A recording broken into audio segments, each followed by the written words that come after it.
ان کنتم لا تعلمون، نہیں جانتے ہو تو جاننے والوں سے پوچھا کرو. کیوں؟ اس لیے کہ العلم خزانۃ والسوال مفتاح، علم ایک بہت بڑا خزانہ ہے اور سوال کرنا یہ اس خزانے کی چابی ہے. تو علم کیسے حاصل ہوگا؟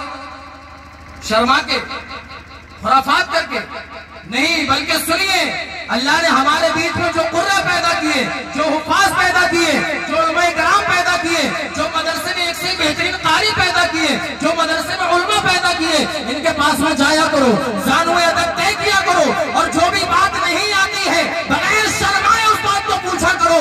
جتنی باتیں آپ پوچھتے چلے جاؤ گے انشاءاللہ علم میں اضافہ ہوتا ہے. میں نے کیا بتایا؟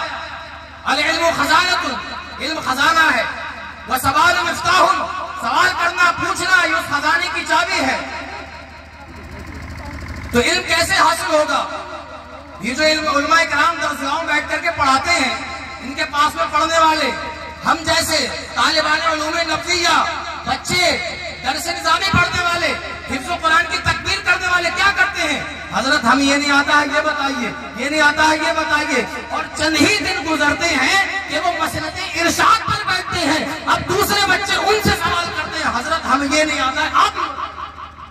تو آپ کی بھی ڈیوٹی کیا ہے؟ پوچھنا، سوال کرنا. سوال کرنا بہتر ہے اس بات سے کہ بغیر سوال کیے بندہ جاہل رہ جائے.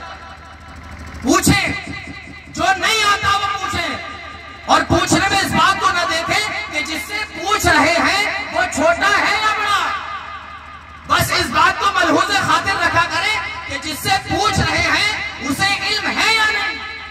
اور اگر پتہ لگ جائے کہ علم ہے تو مت شرمانا کہ چھوٹا ہے یا بڑا، بلکہ جتنا مرضی ہو سکے اس سے پوچھو. جتنا آپ پوچھتے چلے جاؤ گے انشاءاللہ ایک دن آئے گا کہ دین کی باتوں کا زیادہ سے زیادہ ذخیرہ آپ کے پاس میں اکٹھا ہوگا. یہ ہے علم کی فضیلت. ایک بزرگ تھے، ایک محفل میں 3 مرتبہ کہہ چکے سلونی پوچھو مجھ سے، سلونی پوچھو مجھ سے، سلونی پوچھو مجھ سے.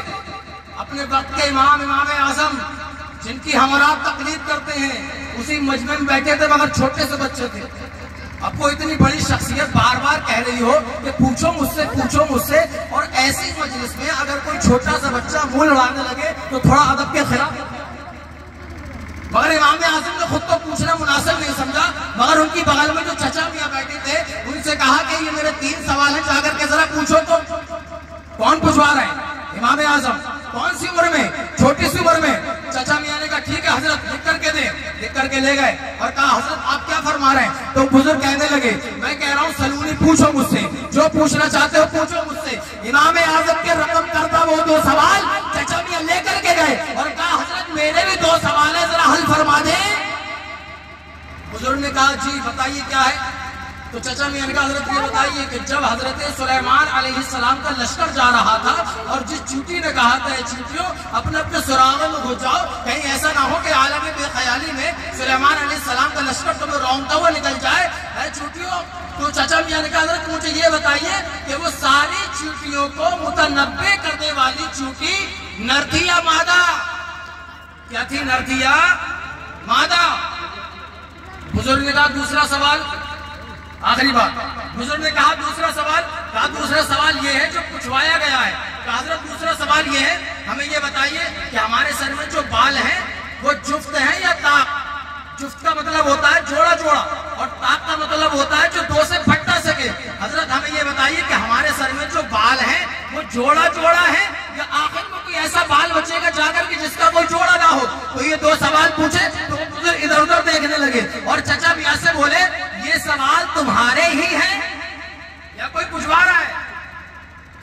بڑے سیدھے سچے لوگ تھے اس زمانے کے.